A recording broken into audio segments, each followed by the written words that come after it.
Now we want to ask the question of whether or not this merger is going to happen. It certainly seems to be a sure thing when you talk to Wall Street analysts, but we do want to get the details on what some of the sticking points may actually be here. We're going to turn to John Harkrider. He's a partner at Axon, Veltrip and Harkrider.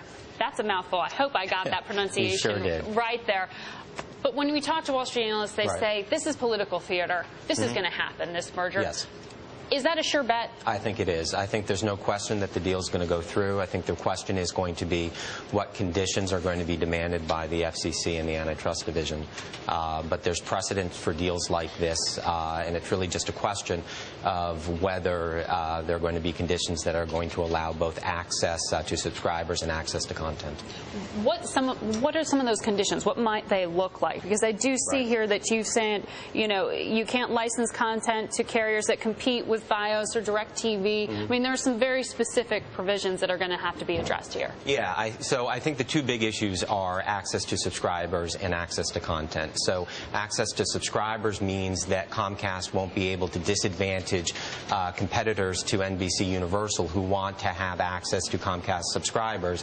And then on the flip side, there are going to be conditions that are going to require that Comcast make sure that its content is available to its competitors. You know, that the NBC Universal content is available to, you know, DirecTV, Fios, Dish Network, etc.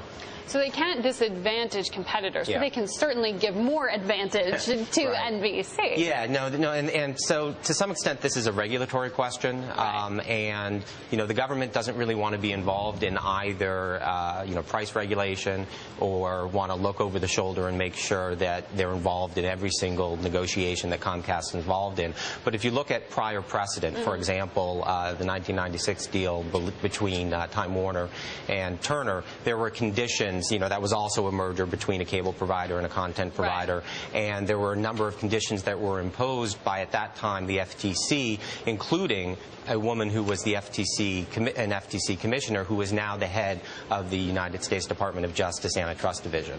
And she had a separate statement setting forth her concerns to that deal, and you can map on the remedy that was in that deal, I think, pretty cleanly onto what the likely remedy is going to be for this deal. What we might see here. Yeah, absolutely. All right. Thank you so much for giving us that analysis. That's John Harkrider giving us some expertise there from some of the many mergers that you've helped oversee.